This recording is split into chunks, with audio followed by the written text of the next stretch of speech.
الحمد لله رب العالمين والصلاة والسلام على أشرف الأنبياء والمرسلين نبينا ومولانا محمد وعلى آله وأصحابه ومن تبعهم بإحسان إلى يوم الدين أما بعد فأعوذ بالله من الشيطان الرجيم بسم الله الرحمن الرحيم وضرب الله مثلا قرية كانت آمنة مطمئنة يأتيها رزقها رغدا من كل مكان فكفرت بأنعم الله فأذاقها الله لباس الجوع والخوف بما كانوا يصنعون وقال الله تبارك وتعالى إن الله لا يغير ما بقوم حتى يغيروا ما بأنفسهم صدق الله مولانا العظيم وقال النبي صلى الله تعالى عليه وآله وسلم كلكم راع وكلكم مسؤول عن رعيته صدق رسوله النبي الأمي الكريم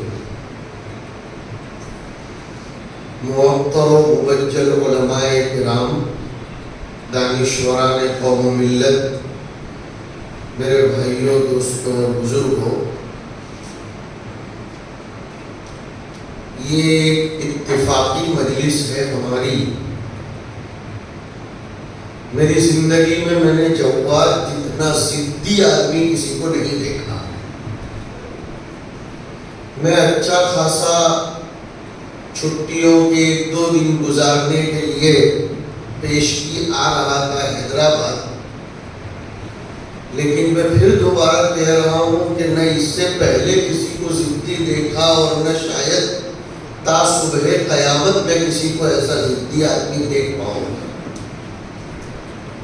اور یہ جناب جب کسی چیز کو ٹھان لیتے ہیں تو چٹان کو بھی زمین پر لا کر اس کے ریزے ریزے کر لیتے ہیں اور خود کسی کی مانتے نہیں، سب کو اپنی ماننے پر مجبور کرتے ہیں اور خود کسی بڑے سے بڑے کی مانتے نہیں۔ اللہ رب العزت اس محبت کو آخرت کا سرمایہ بنائے۔ ہم نے اپنے بڑوں سے سنا ہے کہ دنیا میں 3 لوگوں کی ہٹ اور ضد مشہور ہے: باڑ ہٹ، استری ہٹ اور راج ہٹ۔ راجا لوگوں کی ہٹ اور ضد، اس کے سامنے کسی کی بس نہیں چلتی، اور بیوی کی ہٹ، اس سے مجھے آپ کو سب کو ہی چارہ نہیں ہے، ہم سب اس سے گزر رہے ہیں، کوئی اسے قبول کرے یا نہ کرے، مغلیہ سلطنت کے زوال کا راز بھی اسی میں مضمر ہے۔ اور باڑ ہٹ کا معاملہ جہاں تک ہے کہ بچے اپنی ضد پوری کرواتے رہتے ہیں، تو یہ لوگ بھی ہمارے لیے بچوں کے مانند ہیں۔ بہرحال ہم اس وقت یہاں اتفاقی طور پر جمع ہوئے ہیں، مگر مسلمانوں کا کسی بھی جگہ پر بیٹھنا، مجلس قائم کرنا، یہ تذکیر، موعظت اور فکر سے خالی نہیں ہونا چاہیے۔ وَذَكِّرْ فَإِنَّ الذِّكْرَ تَنْفَعُ الْمُؤْمِنِينَ کہ اے نبی آپ یاد دہانی کرواتے رہیے، اس لیے کہ ایمان کی تھوڑی سی بھی رمق اگر موجود ہوگی تو یاد دہانی اور تذکیر یہ انسان کو فائدہ پہنچاتی ہے۔ اس وقت ہمیں گفتگو کرنی ہے کہ حالات کے بدلتے دھارے میں ہماری ذمہ داریاں کیا ہیں، لیکن پہلے ہم یہ سمجھانا چاہیں گے کہ حالات بدلتے کیوں ہیں، حالات کیوں بدلتے ہیں۔ میں نے ایک آیت پڑھی 14ویں پارے کی، اللہ تعالیٰ اس میں ایک بستی کو بطور مثال کے پیش فرماتے ہیں کہ ضرب اللہ مثلا قریۃ، ایک آبادی اور ایک بستی، کانت آمنۃ مطمئنۃ، باطینی طور پر امن و اطمینان کی نعمتوں سے سرفراز، اور ظاہری طور پر یأتیہا رزقہا رغدا من کل مکان، امن اور اطمینان یہ باطنی کیفیت کا اور باطنی نعمت کا نام ہے، اور یہی مقدم ہے۔ ساری نعمتیں میسر ہوں لیکن امن نہ ہو، سکون نہ ہو، شانتی نہ ہو، انسان کسی بھی نعمت سے لطف اندوز نہیں ہو سکتا۔ مفسرین نے لکھا ہے کہ سیدنا ابراہیم علی نبینا وعلیہ الصلاۃ والسلام نے مکہ مکرمہ کو آباد کرتے وقت مکہ کے لیے کھیتی باڑی، پھل اور میوے، ان سب کو بعد میں ذکر کیا، لیکن امن پہلے مانگا تھا۔ وَإِذْ قَالَ إِبْرَاهِيمُ رَبِّ اجْعَلْ، ایک آیت میں هَذَا بَلَدًا آمِنًا، اور ایک آیت میں ہے هَذَا الْبَلَدَ آمِنًا۔ علماء نے لکھا کہ اس بستی بننے سے پہلے ہاذا بلدن آمینہ، اور بستی بن جانے کے بعد بھی ہاذا البلد آمینہ، اے اللہ تو میرے بسائے ہوئے شہر کو امن والا بنا، اطمینان والا بنا۔ اور عجیب بات ہے، سنیے، آیت کریمہ اس کی ترتیب یہ بتاتی ہے، کسی بھی شہر میں امن کو قائم کرنے کے لیے اس شہر، اس ملک، اس کنٹری کا بت پرستی سے دور ہونا ضروری ہے۔ میں سناؤں گا ایک دو آیتیں۔ شرک سے پاک جب تک کوئی ملک نہیں ہوتا تب تک اس میں امن و امان قائم نہیں ہوتا۔ آیت پڑھیے 13ویں پارے میں، وَإِذْ قَالَ إِبْرَاهِيمُ رَبِّ اجْعَلْ هَذَا الْبَلَدَ آمِنًا وَاجْنُبْنِي وَبَنِيَّ أَن نَّعْبُدَ الْأَصْنَامَ۔ یہ جوڑ دیتی ہے دونوں ٹکڑوں میں کہ اللہ اس شہر کو امن والا بنا اور مجھ کو اور میری اولاد کو بت پرستی سے بچا۔ 7ویں پارے کی ایک آیت میں آیا کہ الذین آمنوا ولم یلبسوا ایمانہم بظلم اولئک لہم الامن وہم مہتدون، کہ جو لوگ توحید پر جمے رہتے ہیں اور شرک کی رتی برابر بھی ملاوٹ اپنے ایمان میں نہیں آنے دیتے تو ان کو امن ملتا ہے۔ اب یہ یاد رکھیے کہ حضرت ابراہیم علیہ السلام نے جو الفاظ فرمائے تھے کہ وَجْنُبْنِي وَبَنِيَّ أَن نَّعْبُدَ الْأَصْنَامَ، صنم اور بت یہ خالی پتھر کی بنی ہوئی مورتی کو نہیں کہا جاتا۔ صنم ہر اس چیز کو کہتے ہیں جس میں آدمی کا دل اٹک جائے، جس پر آدمی مفتون ہو جائے، جس پر آدمی عاشق ہو جائے، جس کے ساتھ انسان کی شردھا، محبت، پریم وابستہ ہو جائے۔ اسی لیے عشق مجازی کے شکار لوگ اپنی محبوبہ کو بھی صنم کہہ کر پکارتے ہیں.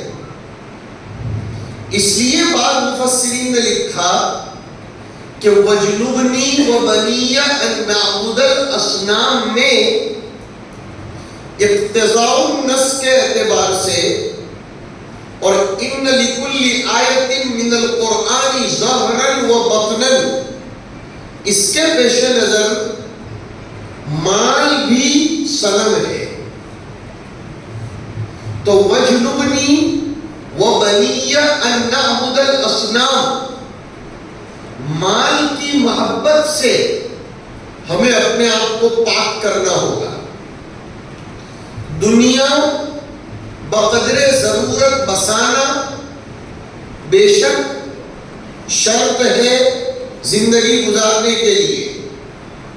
مسجدیں، مدرسے، خانقاہیں، فکری کام، رفاہی تنظیمیں چلانے کے لیے بے شک مال ضروری ہے.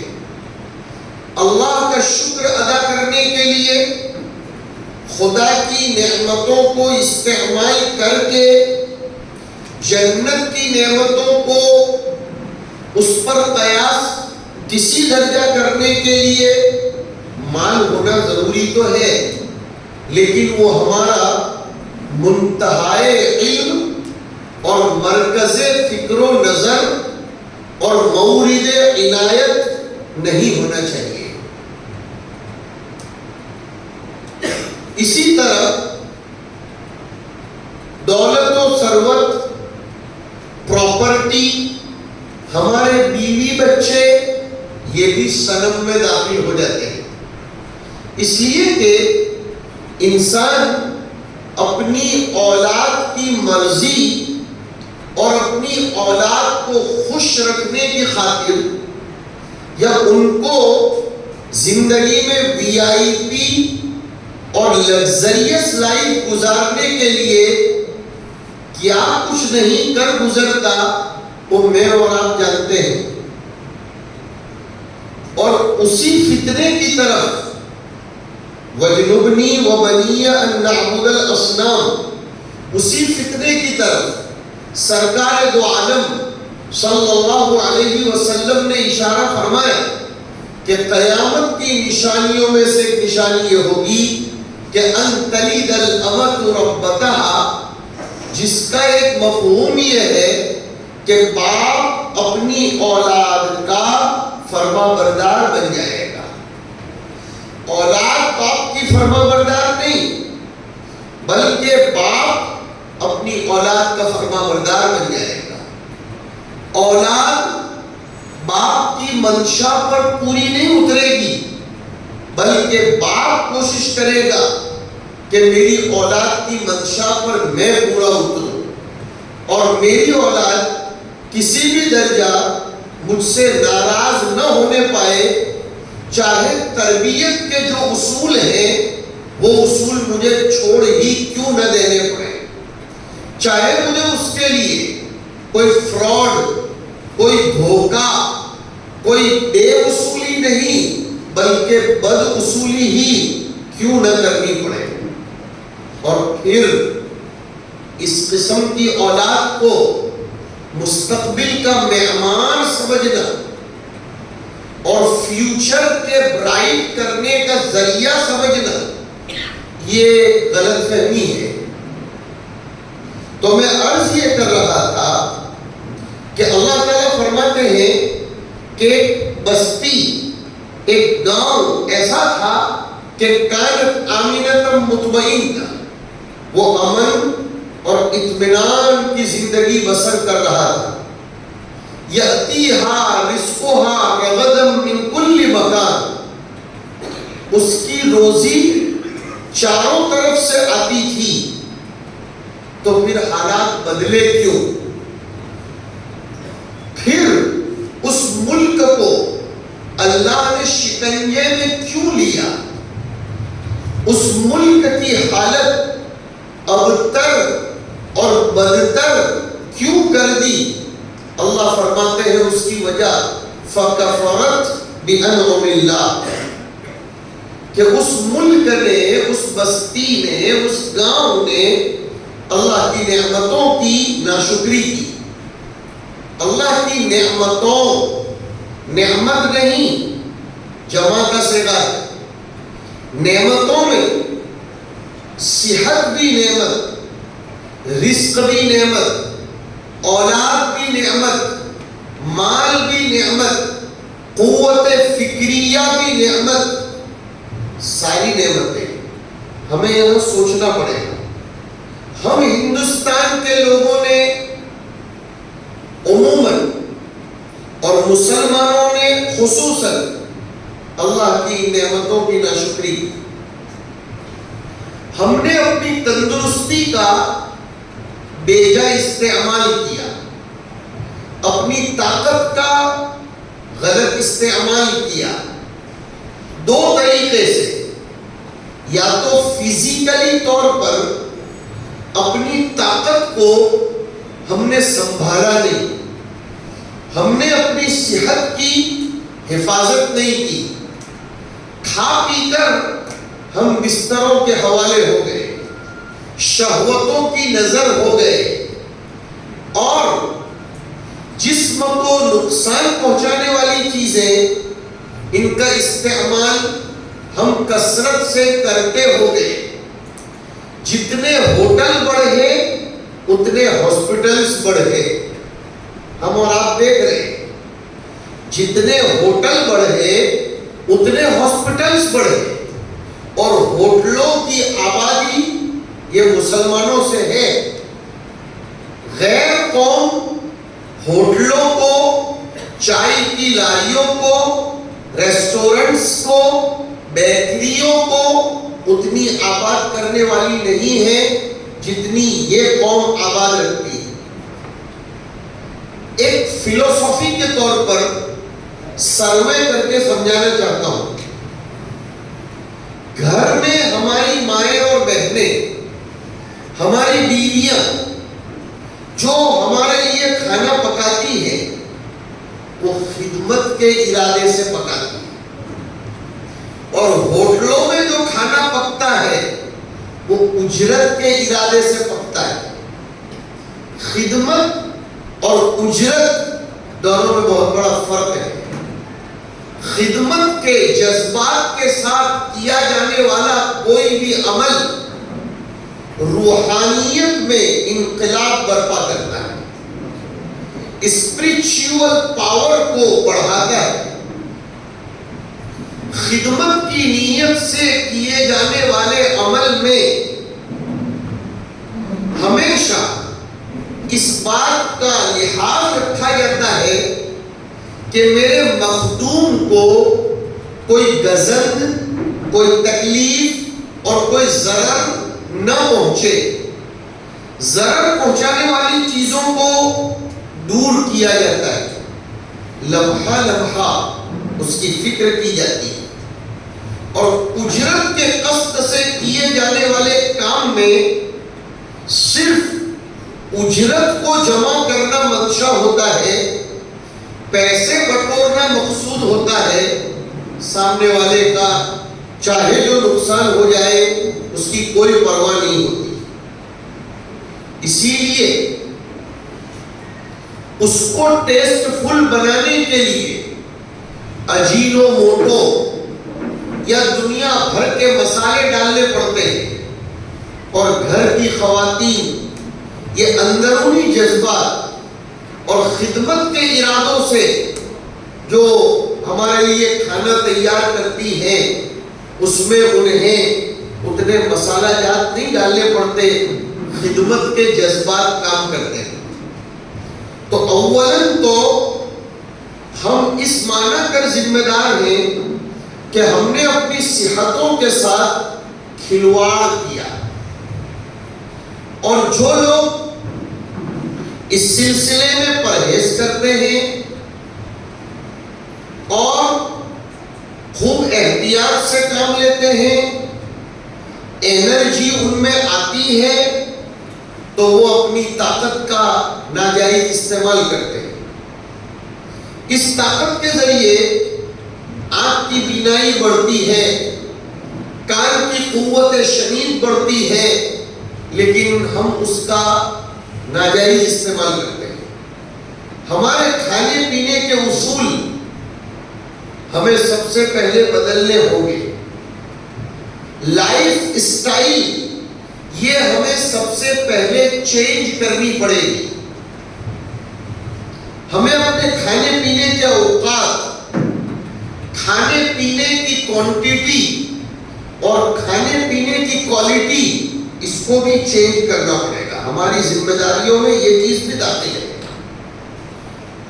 یہ کوئی طریقہ نہیں ہے کہ رات کو 11-12 بجے ہم کھانا کھائیں اور پھر ہم اپنے بدن کو مضبوط اور طاقتور بنانے کی امید رکھیں۔ میں مدینہ منورہ یونیورسٹی میں پڑھتا تھا تو میرے پہلے ہی دن جیسے ہی میں یونیورسٹی کے ڈائننگ ہال میں داخل ہوا، 2 نصیحتیں میں نے پڑھی۔ وہاں دیوار پر عربی میں 2 نصیحتیں لکھی ہوئی تھی۔ کاش کہ ہم ہندوستانیوں کی نسلوں کے دلوں پر وہ نصیحتیں ثبت ہو جائیں۔ نمبر 1، المعدۃ بیت کل داء، کہ معدہ ہر بیماری کا گھر ہے۔ نمبر 2، الحمیۃ رأس کل دواء، پرہیز ہر دوا کی بنیاد ہے۔ ہم ان دونوں چیزوں پر عمل پیرا نہیں، نہ ہم اپنے معدے کی حفاظت کرتے ہیں ظاہری طور پر بھی اور باطنی طور پر بھی۔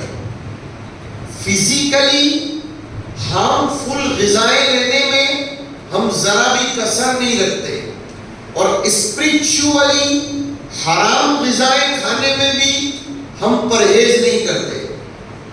میرے بزرگوں، حرام کا مطلب صرف یہ مت سمجھو، ذرا کان کے ڈھکن کھول کے سنیں گے، حرام کا مطلب صرف سور کھانا،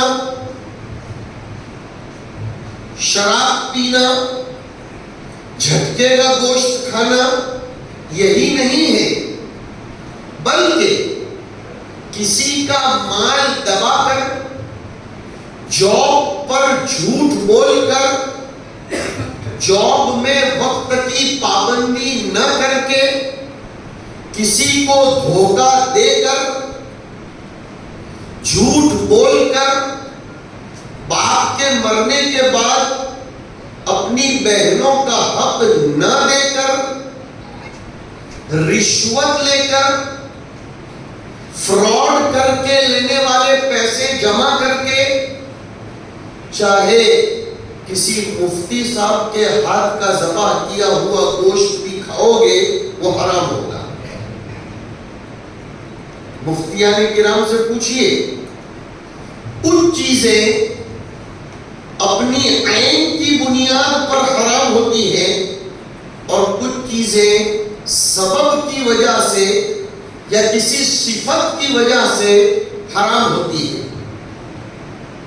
ایک شخص نے بغیر بسم اللہ کے جانور ذبح کیا، وہ جانور چاہے بکرا ہو یا مرغی ہو ہمارے لیے حرام ہے، لیکن ایک شخص نے پورے قرآن شریف کی تلاوت کر کے، دم وم کر کے، پورے بکرے کو اس دم کا پانی ڈال کر نہلا کر ساری تکبیریں پڑھ کے بکرا ذبح کیا، لیکن آپ نے فراڈ کیے ہوئے پیسے سے وہ بکرے کا گوشت خریدا، دونوں میں کوئی فرق نہیں، وہ بھی حرام یہ بھی حرام، یہ اپنے سبب کی وجہ سے حرام اور وہ اس کی بنیاد کی وجہ سے حرام۔ تو ہمیں اولاً تو اپنے لقمے کی حفاظت کرنی پڑے گی۔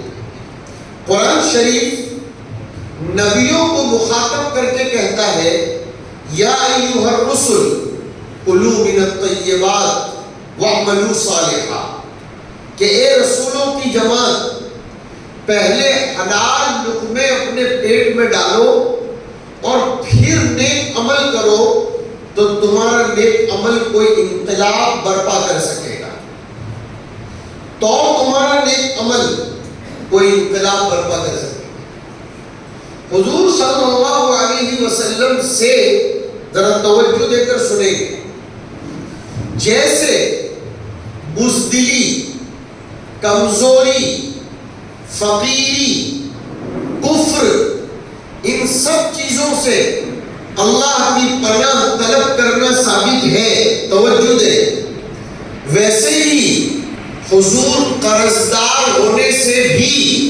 اللہ کی بار بار پناہ طلب کرتے ہیں۔ بلکہ بخاری شریف کی روایت میں آیا کہ صحابہ کرام کو یہ دریافت کرنا پڑا کہ ما اکثر ما تستعیذ من المغرم، کہ اللہ کے رسول آپ قرضے سے اللہ کی اتنی پناہ کیوں طلب کرتے ہیں؟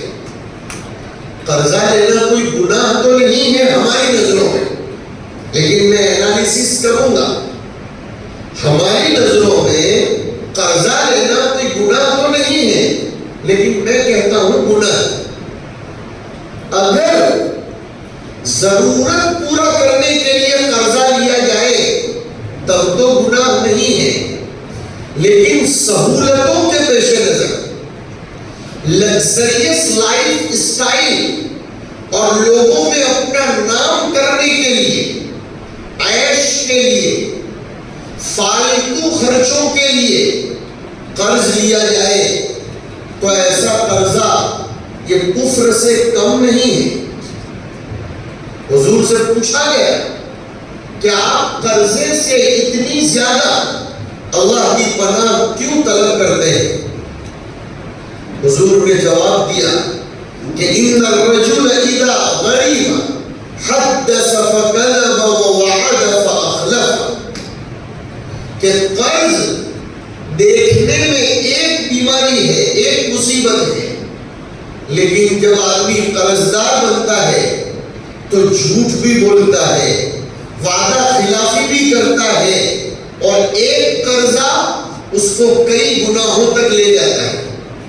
حضور کی تربیت کا انداز دیکھیے کہ جب کوئی جنازہ لایا جاتا تھا تو حضور شروع اسلام میں یہ پوچھتے تھے ہل علی صاحبکم دین، کیا تمہارے اس ساتھی پر کسی کا قرض ہے؟ اگر صحابہ فرماتے تھے کہ جی ہاں تو حضور فرماتے تھے میں اس کی جنازے کی نماز نہیں پڑھاؤں گا، تم لوگ پڑھ لو، میں نہیں پڑھاؤں۔ یہ آپ کا ایک انداز تھا صحابہ کو ضرورتوں پر زندگی گزارنے کی مشق کروانے کا۔ ایک انالیسس سنیں، ایک فکری بات کر رہا ہوں، میں قسم کھا کر کہہ سکتا ہوں کہ جو آدمی ضرورتوں پر زندگی گزارنے کا عادی ہوگا وہ کبھی بھی قرضدار نہیں بن سکتا ہے۔ اس کی وجہ کیا ہے؟ قرآن کی آیت پیش کر رہا ہوں، وَمَا مِن دَابَّةٍ فِي الْأَرْضِ إِلَّا عَلَى اللَّهِ رِزْقُهَا، اللہ کا وعدہ ہے کہ روئے زمین پر چلنے والے ہر آدمی کی ضرورت کی روزی کا میں ذمہ دار ہوں۔ میں رزق کا ترجمہ کیا کر رہا ہوں؟ ضرورت کی روزی کا میں ذمہ دار ہوں، سہولت کا میں ذمہ دار نہیں۔ سہولتوں کا کوئی اینڈ نہیں ہے۔ سائیکل سہولت کی چیز ہے لیکن اس پر آ کر اینڈ نہیں ہوتا۔ موٹر سائیکل بسا لینے سے اینڈ نہیں ہوتا، ٹو ویلر کے خواب دیکھتا ہے۔ اور ہمارے یہاں مہاراشٹر میں ایک کہاوت ہے، کھجا کے خون نکالنا۔ بلا وجہ کے ضرورتیں کھڑی کی جاتی ہیں، بلا وجہ کے فرض کیا جاتا ہے کہ مجھ کو ایسی ایسی ضرورتیں پڑھ سکتی ہیں تو آدمی 4 ویلر کا تقاضا کرتا ہے. 4 ویلر لایا تو اس پر بھی اینڈ نہیں، اس لیے کہ ابتدا کرتا ہے ماروتی فرنٹی سے اور انتہا کہاں تک ہوتی ہے کچھ پتہ نہیں، اس لیے کہ ہر 2 مہینے میں نئے ماڈل نکلتے ہیں. چلو ہر نیا ماڈل خریدے گا تو ہوائی جہاز کی تمنا ہوگی. موبائل کا بھی تو یہی حال ہے کہ روزانہ نئے نئے ماڈل آتے رہتے ہیں. بیوقوف بناتی ہے یہ دنیا. ذرا سی کچھ اندرونی تبدیلی ذرا سی کر کے کبھی پرو تو کبھی پرو میکس تو کبھی +1 تو کبھی فلاں، ہمارا نوجوان اس کے پیچھے پاگل ہے. میں ابھی تازہ 1 ہفتہ ہوا ہے مجھ کو انگلینڈ سے واپس آنے کو. لاسٹ فرائیڈے کو میں واپس آیا. پورا مہینہ میں نے انگلینڈ میں گزارا اور مختلف مسجدوں میں کہیں 3 دن، کہیں 5 دن، کہیں 4 دن، کہیں 1 دن اور کہیں 10 دن میں نے گزارے. میں نے کسی بھی مصلی کے ہاتھ میں مسجد میں آتے ہوئے موبائل نہیں دیکھا. ایک بھی مصلی کے ہاتھ میں نے مسجد میں آتے ہوئے موبائل نہیں دیکھا.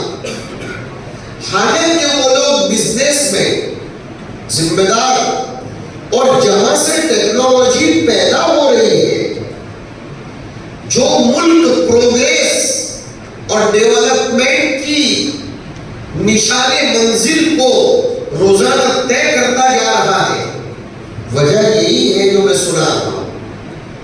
اور ہمارا نوجوان ہر 2 رکعت پر تراویح میں موبائل کھول کر چیک کرتا ہے، حالانکہ کوئی باپ اس کا پرزہ نکال نہیں کرتا، کھجا کے خون نکالنا.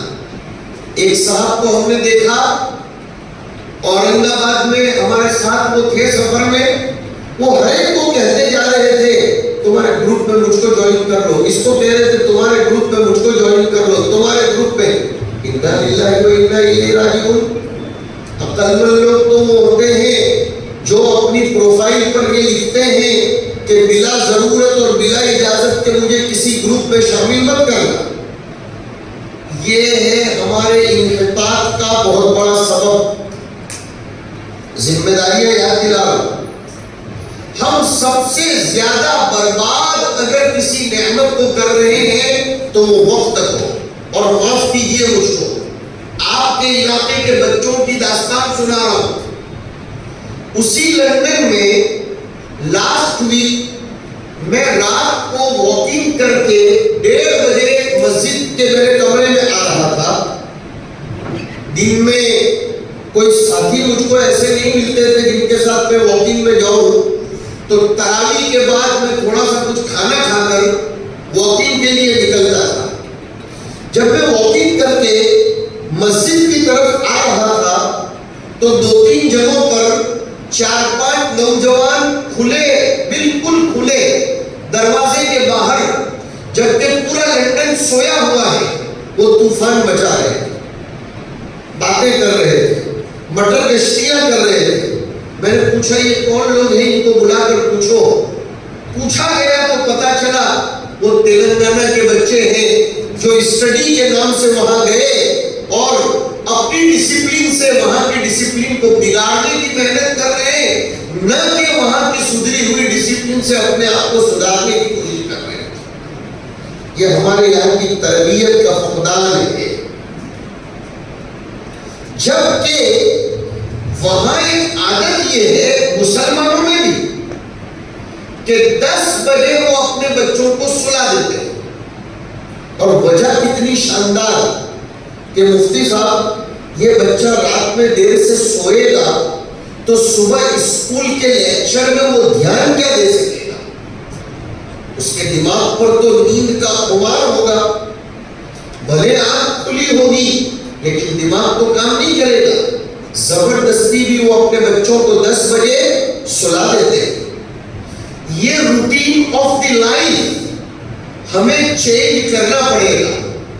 کھانے پینے کے روٹین، سونے جاگنے کے روٹین، اور اسی طریقے سے ہمیں اللہ کی دی ہوئی ان نعمتوں کی قدردانی کرنے کو سیکھنا پڑے گا. میں اس ٹکڑے پر آپ کو اٹکانا چاہ رہا ہوں کہ فَتَفَرَتْ بِأَنْعُمِ اللَّهِ، اللہ نے رات نعمت کی شکل میں دی ہے، صحت نعمت کی شکل میں دی ہے، فکر نعمت کی شکل میں دی ہے. ہندوستان کا مائنڈ یہ وہ مائنڈ ہے، ایموشنل نہیں کر رہا ہوں، اظہار حقیقت کر رہا ہوں کہ ہندوستان کا مائنڈ وہ مائنڈ ہے جس نے انگریز کو بھی لوہے کے چنے چاہنے پر مجبور کر دیا تھا. کیا یہ انگریز دعویٰ کر سکتا ہے کہ وی ہیو بریلینٹ مائنڈ؟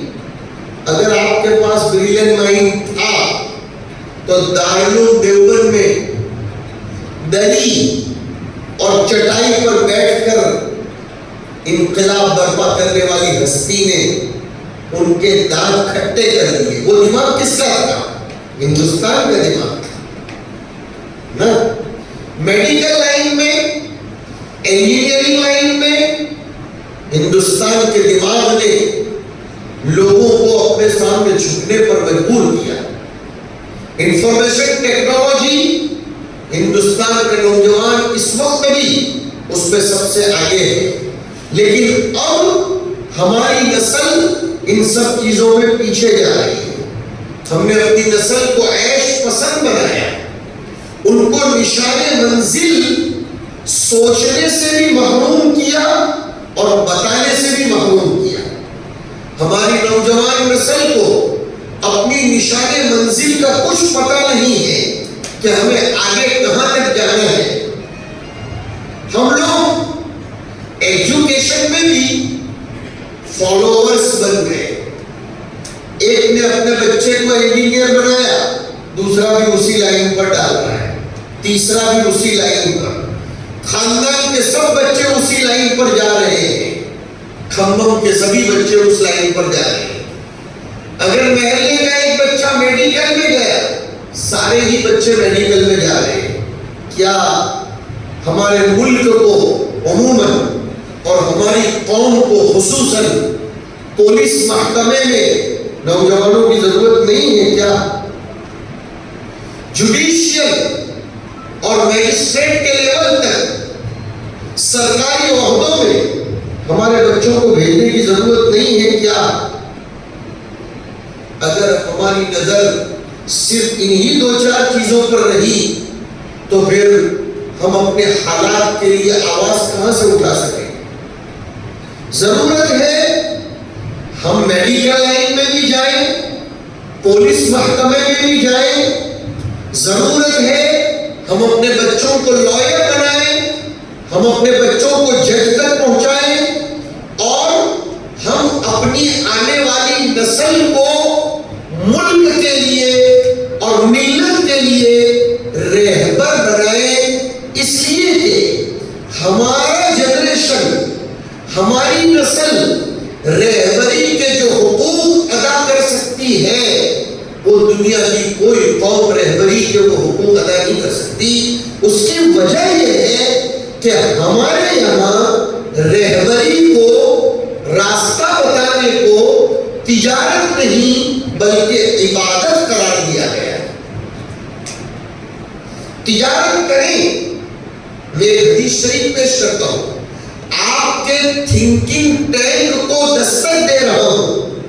ہمارے آقا علیہ السلام نے کتنے سمپل اور ایزی انداز میں ایک بات ارشاد فرمائی تھی. اگر مسلمان اس پر غور کرے اور غور کر کے ریسرچ کرے، حضور نے فرمایا ایک تیر بنانے والا اگر تیر بناتا ہے، اس کی نیت تجارت کی ہے کہ وہ اس تیر کو بنا کر بیچے گا، پیسہ بنائے گا، لیکن ساتھ میں اس کی نیت یہ بھی ہے کہ آسمانی حکومت کے غداروں کو اس تیر کے ذریعے وہ ختم کرے گا. اور اللہ کے رزق کو استعمال کرنے کے باوجود اللہ کو فراموش کرنے والوں کو اس کے ذریعے وہ شکست دے گا. تو بھلے وہ تجارت کرے لیکن اس کی نیت اگر یہ ہے تو اس کی تجارت عبادت کی بن گئی. یہ تو حضور نے اس کو یہ بات فرمائی. اب آئیے ہم لائیو حالات پر اس کو لیتے ہیں. ہم میں سے اگر کوئی آدمی اپنی جنریشن کو اس لیے نالج فل بنا رہا ہے، کوئی اعلیٰ ادھیکاری عہدے تک پہنچا رہا ہے، کوئی پوسٹ گریجویشن تک لے جا رہا ہے اور آئی پی ایس افسر تک اس کو بنانے کی محنت کر رہا ہے، چاہے اس کی نیت یہ ہوگی کہ میں پیسے بناؤں، لیکن اگر 20% نیت بھی یہ ہوگی کہ وہ ملک اور ملت کی خدمت کرے گا، حق کے لیے ڈیفینس پاور بن کر کھڑا رہے گا، باطل کی طاقتوں کو اپنے زور بیان، اپنا لاجک پاور، اپنے آرگیومنٹ پاور کے ذریعے وہ شکست دے گا اور باطل کو کچلے گا اور حق کی آواز کو بلند کرے گا، تو میں مفتی ہونے کے باوجود فلی اتھارٹی کے ساتھ یہ بات کر رہا ہوں، انشاءاللہ آپ کا اپنی اولاد کو اس ایجوکیشن میں پڑھانا بھی ثواب سے خالی نہیں ہوگا. اس میں آپ کا ایک پیسہ لگانا بھی باذن اللہ تعالی بالکل خالی نہیں ہوتا. لیکن میں نے کہا ہے ہماری قوم ایموشنل بھی ہے، فالوور بھی ہے. جبکہ قرآن کے دسترخوان پر آئیے، قرآن شریف پر آئیے، میں نے اور آپ نے یہ سمجھا ہے کہ قرآن خالی نماز پڑھنے کو کہتا ہے. نہیں، قرآن کریم نے مسلمانوں کو ایموشنل ہونے سے بچایا ہے کہ یہ قوم ایموشنل نہیں ہوتی بلکہ وہ ریالٹی پر جاتی ہے. فرمایا اپنے خود کے باپ میں قرآن کہتا ہے کہ والذین اذا ذکروا بآیات ربہم لم یخروا علیہا صما وعمیانا، کہ اللہ کے متفکر، مفکر، تھنکر اور رولر، قائد بندے بننا ہے تو جیسے راتوں کو جاگ کر رونا ضروری، وہاں یہ بھی ضروری ہے کہ جب ان کے سامنے ان کے رب کی آیتوں کو یاد دلایا جاتا ہے تو وہ اندھے بہرے ہو کر گر نہیں پڑتے. غور تو کرو اس آیت پر کہ قرآن کی کسی آیت کے پڑھے جانے پر بھی مسلمان اندھا بہرا ہو کر اس کے پیچھے نہیں پڑ جاتا بلکہ اپنی فکر کو استعمال کرتا ہے، وہ اپنے دماغ کو چلاتا ہے کہ اس زمانے میں یہ بات تھی تو اس زمانے میں اب میں اس کو کیسے استعمال کر سکتا ہوں. اسلام نے جہاں سادگی برتنے کو کہا ہے، وہی ایک صحابی رضی اللہ تعالیٰ عنہ ادنا سمپل سستے کپڑے پہن کر تشریف لائے بارگاہ رسالت میں. حضور کو وحی آئی کہ ان کے پاس پیسہ ہے. حضور نے دریافت فرمایا الا کا معلوم، تمہارے پاس مال دولت تو ہے نا؟ وہ صحابی تھے، انہوں نے صاف کہہ دیا کہ من کل مال اتانی اللہ تبارک و تعالی، اللہ تعالیٰ نے مجھ کو ہر قسم کا مال دیا ہے. حضور نے فرمایا ایسے کپڑے پہن کر کیوں آئے ہو؟ ٹھیک ٹھاک کپڑے پہن کر آؤ. اور ایک مزاج بتلایا کہ ان اللہ تعالی لَيُحِبُّ أَن يَرَى أَثَرَ نِعْمَتِهِ عَلَى عَبْدِهِ. اب میں اس حدیث کو کیسے کھولتا ہوں اس کو ذرا سمجھو. حضور نے عام لفظ فرمایا کہ اللہ اس کو پسند کرتے ہیں کہ اس کی نعمت کا اثر اس کے بندے پر ظاہر ہو. تو اگر ہمارے بچوں کو نعمت ذہن اللہ نے دی ہے، اگر ہماری جنریشن کو اللہ نے تھنکنگ پاور دیا ہے، ٹیکنالوجی میں کسی کو دیا ہے، کسی کو میڈیکل میں دیا ہے، کسی کو اسپیچ میں دیا ہے، کسی کو تھنکنگ میں دیا ہے، کسی کو لاجک میں دیا ہے، کسی کو فلسفی میں دیا ہے. ضروری ہے ہم اپنی جنریشن کو اللہ کی طرف سے دی ہوئی ان سب نعمتوں کا استعمال کروائیں. اللہ پسند فرماتے ہیں کہ ان نعمتوں کے آثار اس کے بندوں پر نظر آئے. یہ اس حدیث کے عموم میں داخل ہے. حضور یہی فرماتے ہیں کہ میری حدیثوں کو لمیٹڈ مت کرو. وہ ہوتی تو جوامع الکلم کہ میں بات ایک کہتا ہوں لیکن اس میں سے کئی ایک باتیں نکلتی ہیں. تو ہمیں یہ کرنا پڑے گا. صرف تبصرے کرنے سے، کامنٹ کرنے سے کسی بھی قوم میں انقلاب برپا نہیں ہوا ہے. اس کے لیے قوت عمل کو بیدار کرنا اور احساس کا ہونا ضروری ہے. ایک اردو کے شاعر نے کہا ہے جس کا مطلب یہ ہے کہ کسی بھی قوم کے زوال کی ابتدا اس سے ہوتی ہے کہ اس کی قوت احساس فنا ہو جاتی ہے. میں ایک مثال پیش کرتا ہوں. جنت میں حضرت آدم علیہ السلام سے بھی مسٹیک ہوئی تھی اور ابلیس نے بھی مسٹیک کی تھی. میں سوچ سمجھ کر الفاظ بول رہا ہوں. حضرت آدم سے مسٹیک ہوئی تھی یا کروائی گئی تھی اور ابلیس نے مسٹیک کی تھی. لیکن اب فرق دیکھو. دونوں کو دنیا میں بھیجا گیا. حضرت آدم علیہ السلام کو احساس ہوا کہ میں نے اپنا نقصان کیا ہے. دعا پڑھو حضرت آدم کی تو وہ سبب اندر سے ملے گا. وہ دعا خالی نماز کے بعد رٹنے کے لیے نہیں ہے. وہ رٹنے کے لیے نہیں ہے. وہ بکری کی طرح بلا سوچے سمجھے بولنے کے لیے نہیں ہے. اس دعا میں ایک میسیج ہے، ایک لیسن ہے. حضرت آدم نے دنیا میں آنے کے بعد فرمایا ربنا ظلمنا انفسنا. اے ہمارے رب، تو نے تو ہم کو جنت دی تھی.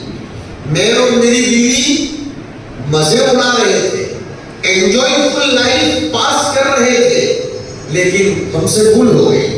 ہم اقرار کرتے ہیں. اور آگے کیا فرمایا وَإِن لَمْ تَغْفِرْ لَنَا وَتَرْحَمْنَا لَنَكُونَنَّ مِنَ الْخَاسِرِينَ. اب ہمارے حالات میں چینجز تیرے بغیر کوئی نہیں لا سکتا. ہمارا کوالیفیکیشن، ہماری کیپابلٹی، ہمارا مال یہ ہمیں ترقی نہیں دلا سکتا. نقصان ہم نے اپنا کیا ہے، لیکن سب سے پہلے ہم تجھ سے معافی مانگتے ہیں کہ تو ہمیں معاف کر، ہمارے اوپر رحم کر، ورنہ تو ہم ہمیشہ لاس کرنے والے ہوں گے اور لاس کرتے کرتے ہم لوز بن جائیں گے. آج کا مسلمان اپنے ہر انحطاط اور اپنی ہر زد و حالی کا ذمہ دار گورنمنٹ کو بنا رہا ہے. It is totally wrong. ہم بھی اس کے رسپانسبل ہیں. ڈسپلن ہم نے خود کھوئی. مس مینجمنٹ ہمارے اندر ہے. ہمارے اندر کسی بھی قسم کی تنظیم، تہذیب اور کسی بھی کام کو سلیقے سے کرنا، بلکہ کسی کے ساتھ رسپیکٹ فل ہو کر بات کرنا، یہ ہمارے پاس نہیں ہے. اور ہم اسی مس مینجمنٹ کو توکل کا نام دیتے ہیں. انا للہ و انا الیہ راجعون. پارکنگ کرنے تک میں ہمارے پاس اصول نہیں ہے، رولز اور ریگولیشن نہیں ہے. ابھی تازہ بات ہے، 1 گھنٹہ بھی شاید پورا نہیں ہو رہا ہوگا کہ میں 1-2 جگہ سے وزٹ کرتا ہوا آیا. ہمارے قوم کے پاس گاڑی کیسے رکھنا چاہیے اس کا سلیقہ نہیں ہے، تو ہم ملک کیسے رکھا جائے وہ سلیقہ کہاں سے سیکھیں؟ کیا خالی لچھے دار تقریر کرنے سے کوئی قائد بن جاتا ہے؟ اس کے لیے ہمیں سب سے پہلے اپنے آپ کو چینج کرنا پڑے گا. ملک کو بدلنے سے پہلے ہمیں اپنے آپ کو بدلنا پڑے گا. قرآن شریف اسی پولیٹکس کے رول کو ایک جگہ بیان فرماتا ہے ان اللہ لا یغیر ما بقوم حتی یغیروا ما بانفسهم. کیا پیارا اصول خود قرآن نے بیان کیا کہ اللہ کسی قوم کی حالت کو تب تک نہیں بدلتا جب تک کہ وہ قوم خود اپنی حالت کو نہ بدلے. میں کل کنواں یونیورسٹی میں پڑھاتا ہوں. فائنل گریجویشن ایئر کے جو طلبہ ہیں، جو علماء جانتے ہیں جن کو دور حدیث شریف کے طلبہ کہا جاتا ہے، ذرا دھیان سے، چھوٹی سی بات ہے، بظاہر معمولی بات ہے، لیکن سوچو سمجھو اور سیکھو. کبھی کبھی میں اپنا لیکچر دینے کے لیے، حدیث شریف پڑھانے کے لیے لفٹ میں سے نکل کر اس بڑے ہال کی طرف جاتا ہوں، اس لیے کہ جامعہ کلکوا میں دور حدیث شریف میں 300 طلبہ پڑھتے ہیں الحمدللہ. تو جیسے ہی میں لفٹ سے نکل کر اس طرف جاتا ہوں، میں طالب علموں کے چپلوں کو دیکھتا ہوں کہ انہوں نے چپل ترتیب کے ساتھ رکھے ہیں.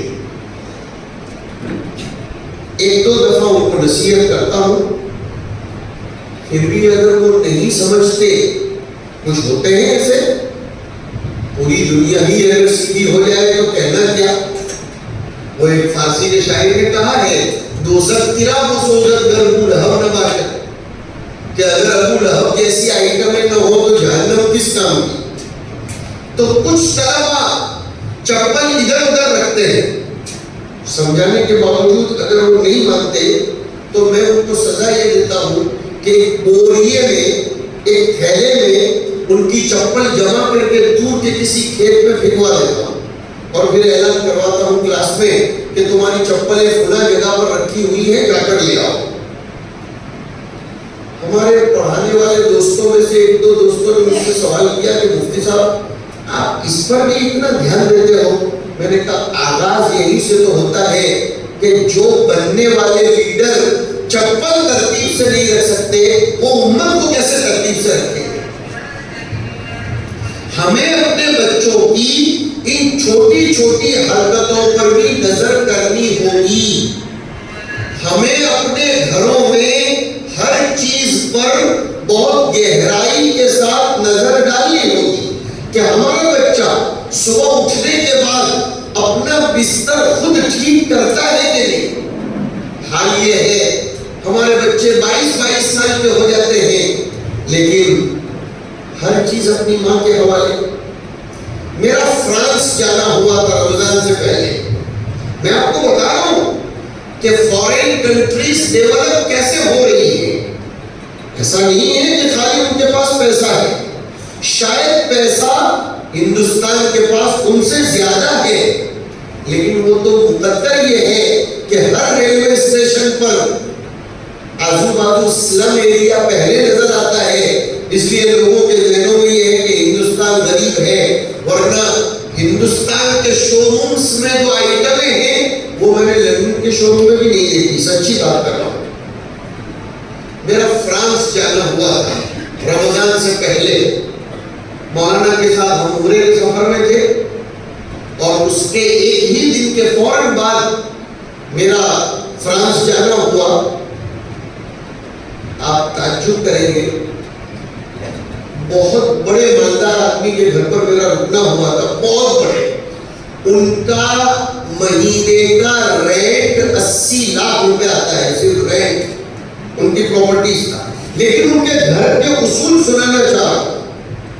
انہوں نے مجھے بتایا کہ اللہ تعالیٰ نے مجھ کو 4 بیٹے دیے ہیں، بیٹی ایک بھی نہیں، لیکن ہر بیٹے کے ذمہ ضروری ہے آج یہ پورے گھر کی ٹوائلٹ صاف کرے گا، فلاں بستر اٹھائے گا، فلاں کپڑے دھوئے گا، فلاں اپنی ماں کے ساتھ کچن میں مدد کرے گا اور فلاں یہ کام کرے گا. صبح یہ سارے کام کرنے کے بعد پھر میرے بیٹے سب کے سب اپنے جاب پر جاتے ہیں اور وہ سب کے سب علماء ہیں. بیٹے وہ سب کے سب علماء ہیں، مفتی ہیں، کوالیفائڈ مفتی ہیں اور ریچ پیپل کی اولاد ہے. ان کے چاچا کے پاس پرائیویٹ ہیلی کاپٹر نہیں، ہیلی کاپٹرز ہیں، لیکن ان کی زندگی کا یہ طریقہ ہے. اور پورے ریونین، وہ جو فرانس کا ایک جزیرہ ہے جہاں میں گیا، اس اس کا نام ریونین ہے. پورے ریونین میں میں نے عشاء کے بعد کسی بھی ریسٹورنٹ کو کھلا ہوا نہیں دیکھا اور فجر کے بعد کسی کو سوتا ہوا نہیں دیکھا. یہ ہوتے ہیں کسی بھی قوم کی ترقی کے اسباب. ہمیں دلی پر قبضہ تو کرنا ہے لیکن اپنی ذات پر ہمارا قبضہ نہیں ہے. ہم کیا دلی پر قبضہ کریں؟ اس قوم کو دیکھو, RSS کی اسٹڈی کرو, کبھی اس نے جلوس پر پیسے نہیں بگاڑے, کبھی کوئی سمپوزیم پر پیسے نہیں بگاڑے, کبھی پوسٹروں پر پیسے نہیں بگاڑے, اور کبھی انہوں نے نعروں کے اندر اپنی طاقتوں کو صرف نہیں کیا بلکہ پریکٹیکل میدان میں کام کیا. مجھے بہت معاف کریں گے, بہت معاف کریں گے, جمعیت علماء ہند کے بننے کے 5 سال کے بعد RSS بنی ہے, لیکن وہ سائلنٹ محنت کرتے رہے تو آج سپریم کورٹ کا جج بھی ان کی تھنکنگ کے تابع ہے. اور ہم نے کیا کیا؟ جلسے, جلوس, کسی جگہ طوفان ہوا تو کٹ بانٹ دی اور ذرا یہ کر لیا وہ کر لیا اور سمجھتے ہیں کہ ہم نے ملک کے لیے بہت بڑا کام کیا. بے شک یہ کام ہے, لیکن کام وہ ہے جو ہمیں ان سے سیکھنے پڑیں گے.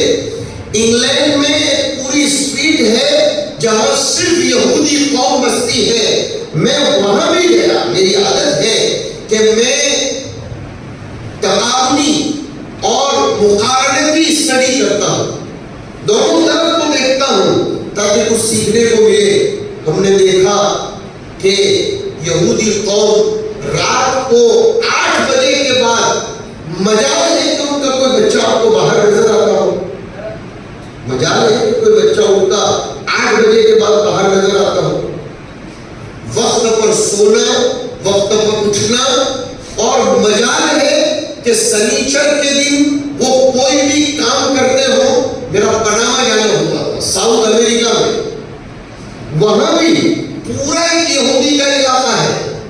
میں نے اس کی اسٹڈی کی. سنیچر کا دن چھٹی کا, پورا چھٹی کا دن اپنی فیملی کے ساتھ وقت گزارتے ہیں, اور ہمارا نوجوان فیملی کو ٹائم ہی نہیں دیتا ہے.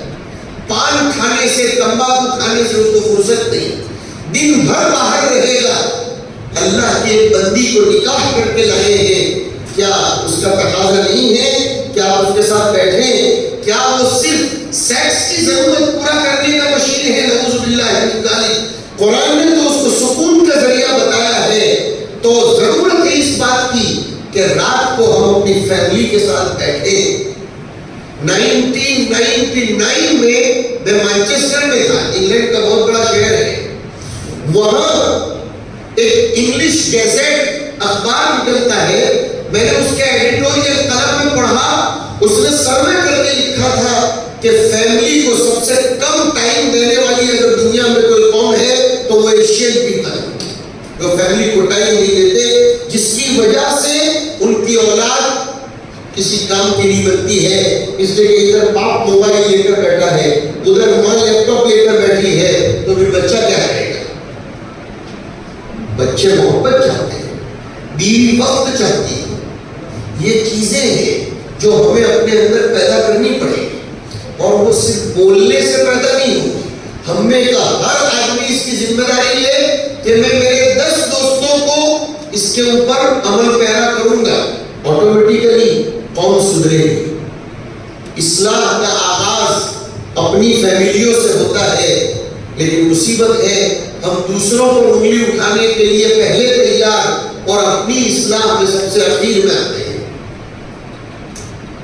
اور اس کے ساتھ ساتھ ہمیں اپنے رب سے تعلق کو مضبوط کرنا پڑے گا. صحابہ کرام صرف دن میں محنت کرتے تھے نہیں, مورخین نے لکھا ہے رہبانا باللیل فرسانا بالنہار, کہ دن میں محنت کرتے تھے اور رات میں اللہ کے سامنے روتے تھے, اللہ سے مانگتے تھے کہ اے اللہ جتنی تدبیریں کروں گا, جتنے پروگرامز کروں گا, جتنی اسپیچ دوں گا, یا جتنی میری تھنکنگ کسی کے سامنے پیش کروں گا, اس میں تاثیر تب پیدا ہوگی جب تو اثر پیدا کرے گا. چھری میں کاٹنے کی طاقت ہے، لیکن وہ کاٹے گی تب جب اللہ کا آرڈر ہوگا، آگ جلائے گی جب اللہ کا آرڈر ہوگا، دیوار گرائے گی تب جب اللہ کا آرڈر ہوگا۔ یہ ہمارا عقیدہ ہے، یہ ہمارا یقین ہے۔ تو ہماری فکریں، ہمارے گیٹ ٹو گیدرنگ یہ سود مند اور بینیفیشل تب ہوگا جب ہمارا رب ہم سے راضی ہوگا۔ قرآن کریم نے 10ویں پارے میں ایک ویژن پیش کیا ہے کہ اگر آپ لاکھ دعوتیں کر لیں، آپ کروڑوں روپیے قوم کے اتفاق پر خرچ کریں، لیکن ان کے دلوں میں الفت پیدا نہیں ہوگی جب تک کہ اللہ الفت پیدا نہ کرے۔ لو انفقت ما فی الارض جميعا ما الفت بین قلوبهم ولكن اللہ الف بینہم۔ لہذا اللہ سے مانگنے کی عادت ڈالو اور اپنے آپ کو اس ملک کا قائد بن سکتے ہو، اس کا بھرم پیدا کرو، اور بھرم پیدا کر کے اس کے لیے پریکٹیکلی محنت کرنی پڑے گی۔ خواب سجا کر کبھی کوئی کام نہیں ہو سکتا ہے، بیدار مغز بننا چاہیے، اور اس کے لیے افسوس کرنے کی ضرورت نہیں۔ ایک کہاوت ہے، جاگے وہاں سے صبح۔ ایک آدمی 8 بجے سفر کرنے والا ہو، لیکن اس کی آنکھ لگ گئی، 10 بجے اٹھا، تو وہ ایسا نہیں سوچے گا کہ کہنے ضرورت 8 بجے جانا تھا، اب 10 بج گئے، اب میرا سفر کینسل کرتا ہوں۔ وہ کہے گا کہ مجھے جانا ہے، بھلے 1 بجے جاؤں گا، 1 بجے کی ٹرین نہیں ملی، 2 بجے جائے گا۔ اس لیے کہ اگر کوئی کہے گا 8 بجے جانا ہے تو کیا گارنٹی آئندہ کل بھی 8 بجے اس کی آنکھ کھلے گی؟ تو اللہ تعالیٰ فرماتے ہیں کہ یا عبادی الذین اسرفوا علی انفسہم لا تقنطوا من رحمت اللہ، کہ اگر اب تک کچھ غفلت ہوئی ہے تو نا امید ہونے کی ضرورت نہیں، لیکن ہتھیلیوں پر لوگوں کو چاند دکھانے کی بھی ضرورت نہیں ہے، ہتھیلیوں پر چاند دکھانے کی بھی ضرورت نہیں ہے۔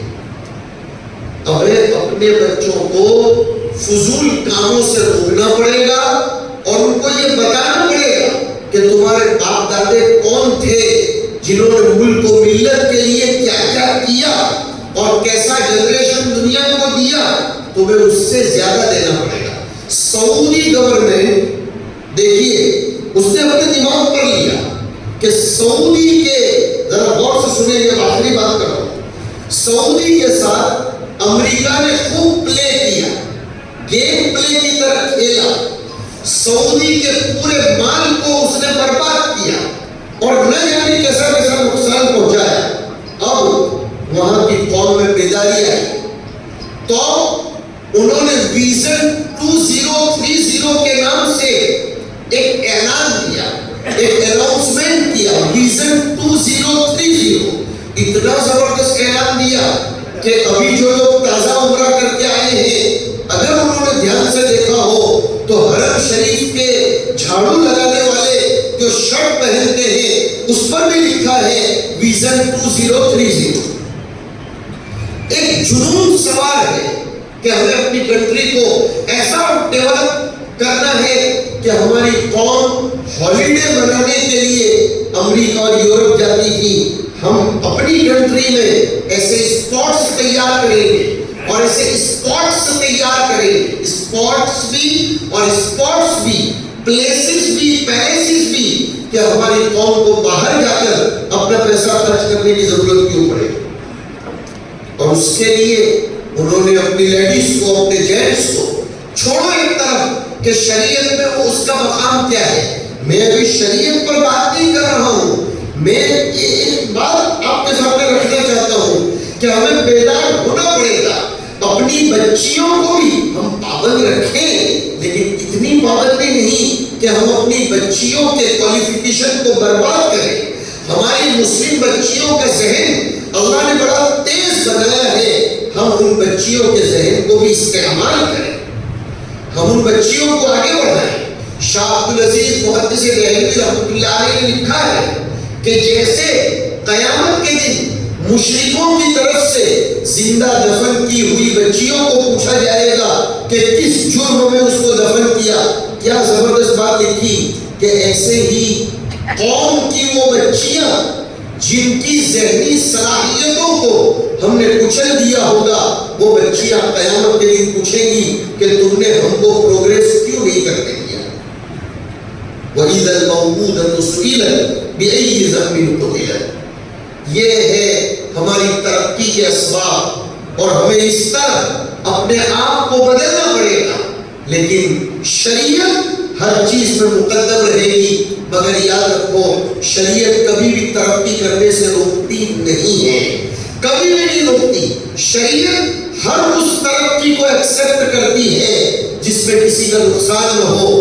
بہت سے لوگوں کے دماغ پر عجیب قسم کا خمار سوار ہے کہ شریعت دوسری تھیوری کو، دوسری قوموں کے طریقوں کو، ٹیکنالوجی کو اپنانے سے منع کرتی ہے۔ میں ان کی خدمت میں چھوٹی سی مثال پیش کرتا ہوں۔ سلمان فارسی رضی اللہ تعالیٰ عنہ ایران سے آئے تھے، غزوہ خندق ہونے جا رہا تھا۔